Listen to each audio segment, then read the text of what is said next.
In October of 2015, Blizzard Entertainment's newest project, Overwatch, began its closed beta. It featured two teams of 6 role-specific heroes duking it out in a future sci-fi world stretched across many countries, capitals, and territories. The game had been teased time and again for years before the beta, particularly with its famous hero preview videos that can still be found on the YouTube channel Play Overwatch. To say that a lot of hype was generated for this game would be an understatement. The allure of accessing a roster of fresh, unique, and lifelike heroes to fight it out in a team-based cooperative shooter was very appealing at the time. The closed beta began, and a select few of Overwatch fans had a lucky head start in nurturing the growth of the game's following. I was a middle schooler at the time of Overwatch's beta announcement. Aside from absorbing every piece of Overwatch media I could, I had been playing other games such as TF2, Star Wars Battlefront, and PlanetSide 2. It's safe to say that I was no stranger to sci-fi shooters. I caught wind of the Overwatch beta having a sign-up sheet and quickly moved to get in on the action. Unfortunately, I was not selected to be a part of the beta. It broke my young heart to know that I would have to wait 7 months for the guaranteed chance to buy the game and finally play it for myself. This didn't stop me from being a huge fan of the game though. I committed myself to learning every ability, role, strength, and weakness of each hero in the relatively small roster. This only served to increase my obsession with the game, to the point where my young life began to revolve around two things: getting good grades in school and playing Overwatch. Despite the months that passed, I could not stop thinking about Overwatch. I only had a few friends who were interested in the game, and none of them were as fanatical as I was. Around February 2016, Overwatch announced its open beta weekend. A wave of keys would be sent out to a number of accounts to give new players a fickle taste of the game they had been longing for. I forced my siblings, parents, and even some unwilling friends to create accounts in the hopes of increasing my chances of getting into the open beta weekend. And I succeeded. I still remember my first ever match of Overwatch. Loading into the dropship on Nepal, I couldn't decide which hero to play first. In a split-second decision before the doors opened, I selected Genji and charged into the fray alongside my team of equally powerful heroes. And it was beautiful. I played the match with all of my heart, assassinating supports, drawing my dragon sword, and cutting through larger foes, all while in a constant state of euphoric glee.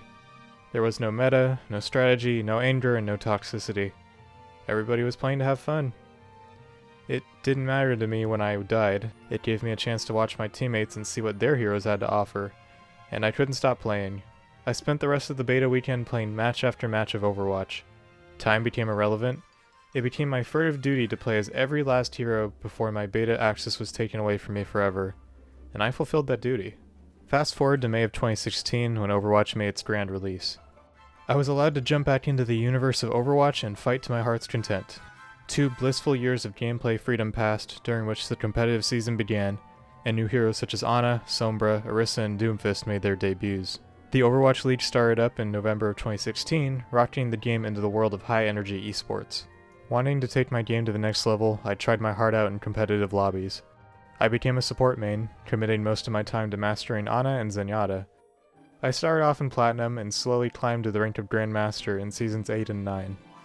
Not to sound arrogant, but I became a pretty good player of the game.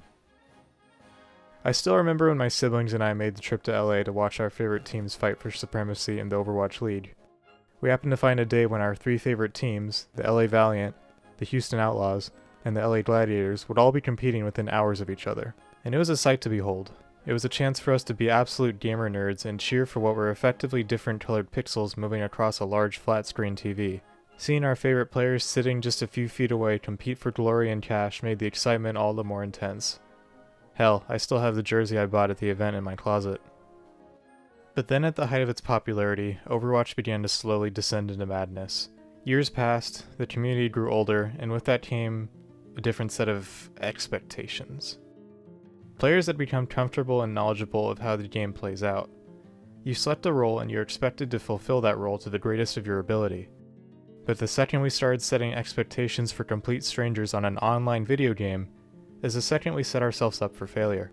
Overwatch's player base became more competitive, and with that came the toxicity. Players expected you to play whatever hero was meta.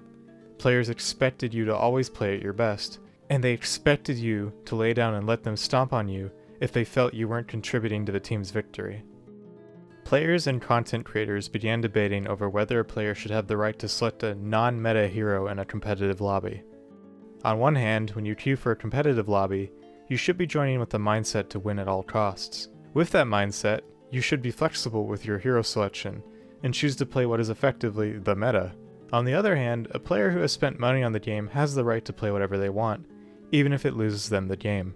This divide grew larger over time, and the toxicity became a source of anxiety for me. Every time I would queue for competitive mode, I was gambling on whether or not I would have teammates dumping their emotional baggage on me. I just wanted to compete in Overwatch and prove myself as a shooter god. I was even considering signing up for the Overwatch League at one point, but chose not to because my interest in the game began to falter. It was around 2018 that Overwatch ceased to be my primary source of entertainment. I began playing other team-based games where I didn't have to worry about players yelling at me for playing poorly. It was part of the reason I began playing Dead by Daylight and making YouTube content on it. However, it's important to mention that at this juncture, my life was changing. I was well into my high school years, puberty, young love, tough classes, drama, and the ever-present fear of growing up were the things that took most of my time. At some point, the fear of playing Overwatch was what led me to throwing it out for other games. That's right, I became afraid to play Overwatch after all these years of it being my #1 favorite game.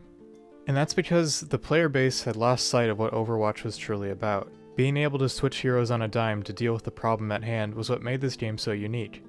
Does the other team have a Widowmaker that is picking off your support? Switch to Widowmaker yourself, or pick a dive tank like Winston or Ziva. Does the other team have a lot of shields? Heroes like Zarya and Reaper cut through shields like butter. Does it seem like nothing you can do will be able to break through the enemy team? Then pick the hero that you're best at. The community became so enthralled with the meta that it became taboo to even suggest playing a character like Symmetra or Torbjorn. People were gutting themselves of a variety of heroes that got little chance in the spotlight, and with that closed-minded attitude, the game was no longer growing and flourishing. People were no longer playing to have pure, unadulterated fun like they did back in the beta. It felt like an obligation, and it was an obligation I didn't want to spend my time on anymore. So now we reach the present day. I've uninstalled and reinstalled Overwatch about 5 times now. Sometimes to play competitively with friends, other times just to get a quick hit of nostalgia. There is something that hasn't changed these past few months though. Every time I'm in between queues for Overwatch, I am left with this sad, aching feeling. I couldn't put my finger on why I felt this way at first, but then it clicked. Overwatch is representative of a simpler time in my life. Now, as a young adult, I drive a car, I pay taxes, and I'm trying to find my dream job. But back then, all I cared about was having fun. And watching Overwatch go downhill as my life continued to go uphill left me feeling empty for a time. It's like having a childhood friend that you're forced to watch die in a terrible car accident. And seeing Blizzard's recent series of fiascos has not improved my opinion of the game. This isn't to say that Overwatch is dead. It still garners thousands of viewers on Twitch and YouTube, and the Overwatch League is still growing strong. But it's clear to me that the only players left are the truly dedicated fans that choose to push through the hard times and cultivate something better from a wave of toxicity that passed long ago. And I deeply respect that. Overwatch will forever be the game that had the heaviest impact on my childhood. Over the years, I've lost close friendships, mourned the death of loved ones, and watched as modern events shaped our society for better or for worse. The one thing that will never change is the way I view Overwatch. I will never be able to come back to it and feel the happiness I felt the first time I walked out those spawn doors. I can't get my first kill again or my first play of the game again, and that's because not only has the game changed, but I have as well. Alright, thank you everybody who chose to stop by and listen to my little rant about my history with Overwatch. If you enjoyed the video, please make sure to like, subscribe, comment. I'd like to hear your guys' stories about your experience playing the game as well, or really any other game where you experienced the same feelings that I did. So, thank you once again for checking in, and I'll see you guys later. Peace out.